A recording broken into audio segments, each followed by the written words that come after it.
Well, it's nice to see you again, regardless of who went away. Bob, maybe to start this segment, just a general question. Sure. Tell us about the Music Parents Association and some of its activities. Well, the Music Parents Association, number one, is founded to support the music program. And when I say music program, all the program.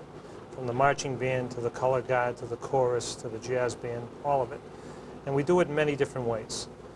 We do it through fundraising activities to ensure that the financial support is there when it's needed, when it's missing from the school budget. The school budget, as you know, in past years have been cut, and we come in and offset that and add that financial support.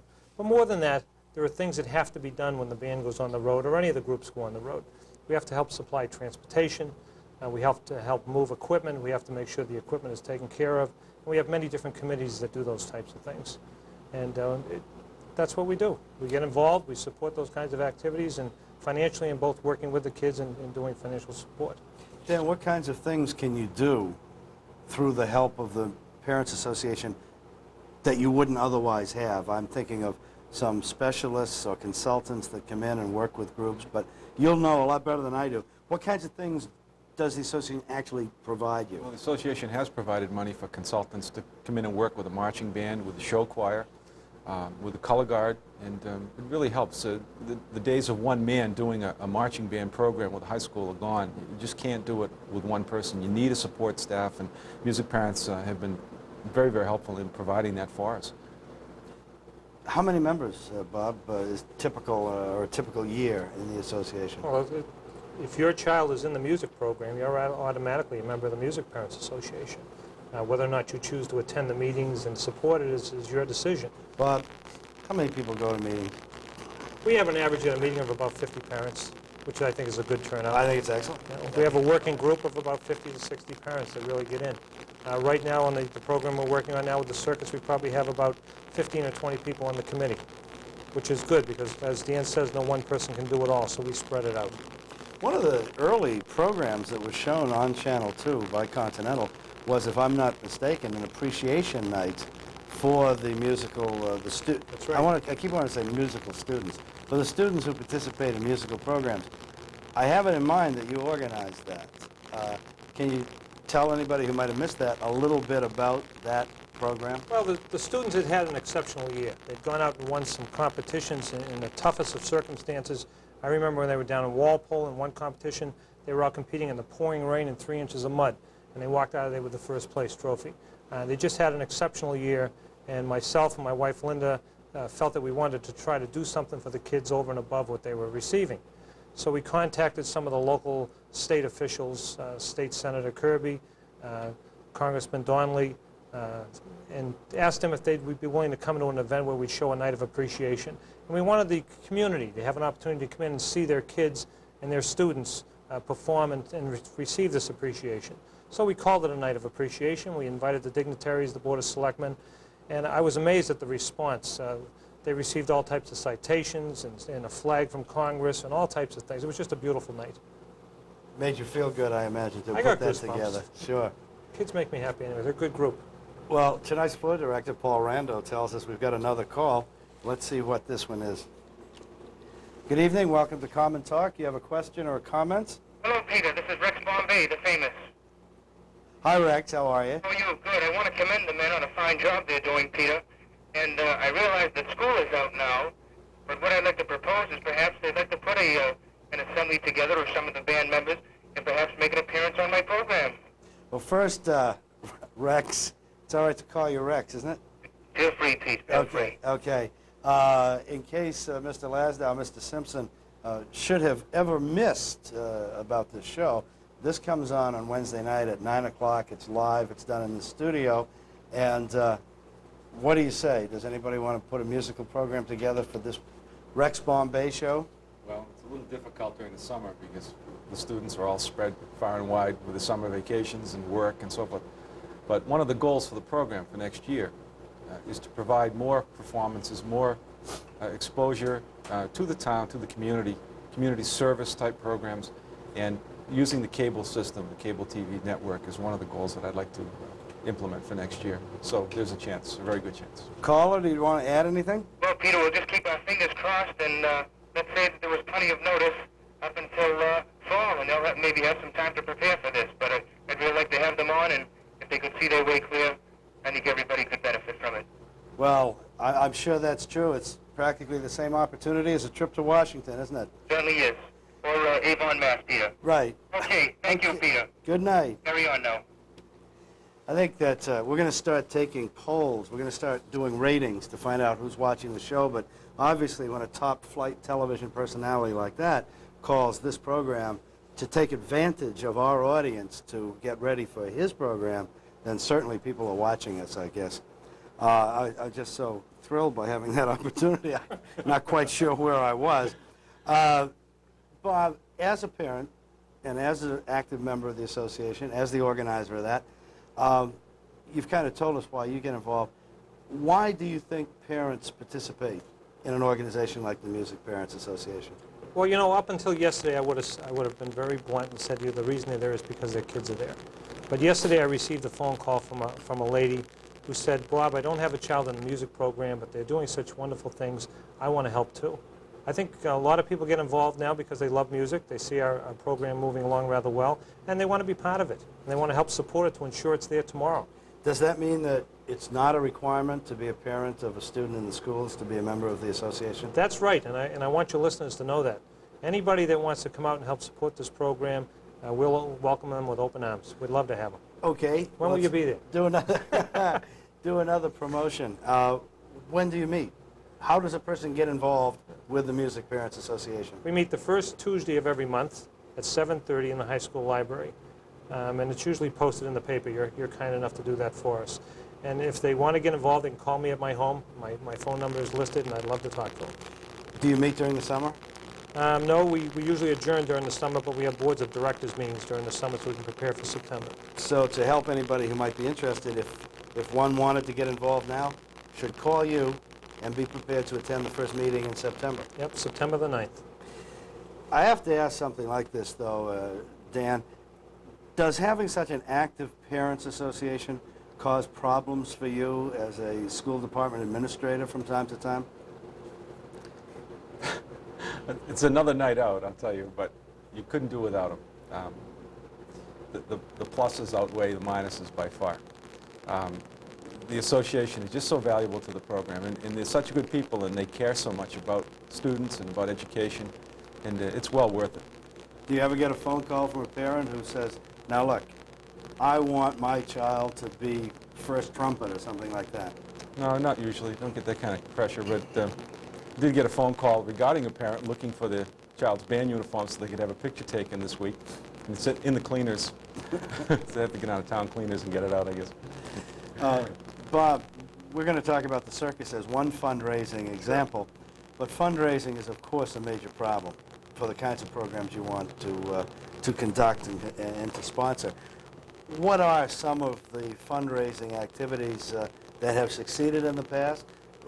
What are some of the events you've got planned for the year ahead? Give us some indication of what we can look forward to. Well, fundraising, like anything else, is constantly in the change mode. You need to spark the interest of people, and I like to look at fundraising as a way of generating funds and at the same time giving something back to the community. I recently sent a letter out to all the members of the music parents stating exactly that, and that we would probably have less fundraisers this year, but look for ones that are more effective and look for ones that give something back. A good example of that is in February we'll have our annual citrus drive. Last year we took that on Last year was your first annual, First year. wasn't it? Yeah. It's, in case anybody missed it, it's not a Right. long tradition. No, it just started last year, and it met with such success, so many positive comments, and from a financial point of view, it was so successful. We're going to do it again. We'll have another annual auction. We started that 2 years ago. We did it last year, to be very honest with you, out of necessity because we were short on funds and didn't have a way to buy the kids their music jackets for the first year. So one of the music parents said, let's try an auction and see if we can get the funding, and it went so well, we're going to make that an annual event. I may be confused. Is that a general merchandise kind of an auction?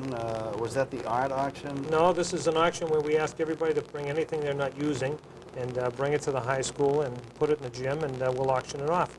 And we raised enough funds last year to buy the kids their jackets. And that jacket program is the Music Parents program, and we fund that entire program. Was the art auction of a year or two ago? No, that wasn't ours. That wasn't yours. I remember that one. Unless it's a deeply held secret, how much money in the course of a year are we talking about? What is a typical year's worth of funding from the Parents Association? And if it's a Snoopy question, it's not so much that I'm interested, how much do you raise? I'm more interested in how much do you give to the school program? Well, it depends on whether or not it's a trip year. A trip year, because of the expenses that go along with it, can get rather expensive. This year we went through about maybe $14,000, $16,000. Next year we're looking at a budget of maybe somewhere, I haven't seen Dan's budget yet, I'm guessing somewhere around 8 to 10. So we do go through some, substantial funding. And that all comes back from the parents of the community and the people in the community. Does that mean that there's not a big trip planned for the coming year?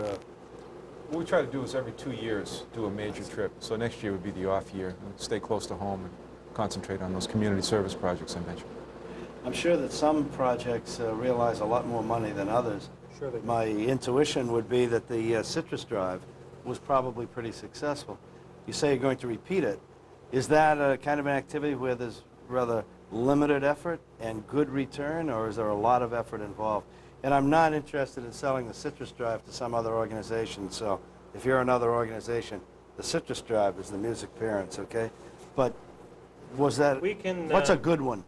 Citrus Drive is an excellent one. We can generate about $3,000 in profit through the efforts of all the students going door to door, selling the citrus.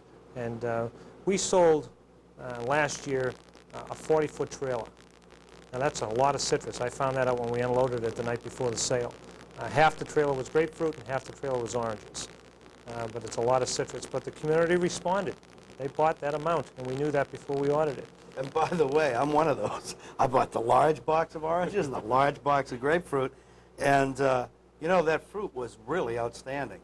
I don't mean to turn this into a commercial, but I heard more people talk about how good that fruit was. And Well, with the arrangements we made with the broker, that fruit was hanging on the tree 3 days before it arrived here. Those trailers came directly out of Florida and out of California. no, I thought it was an excellent project.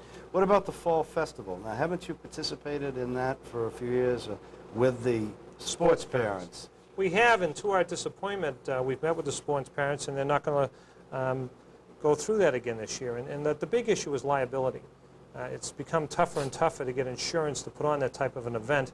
So this year, we're not going to be able to do that. We are, however, in October, going to have a home show in conjunction with the Situate Marching Band. And that should draw in some sizable groups, and it should be an excellent fundraiser for us, as well as good entertainment for the town. Is there any reluctance on the part of the kids to be involved? We've been sitting here crediting the parents with all of this, but it's no secret that something like the Citrus Drive you probably couldn't do without the participation of the students. Oh, no doubt about that. Now, what's their attitude toward working on these projects?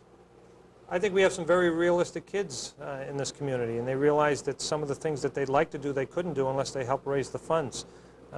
We work with them very closely to try to support them in any way we can.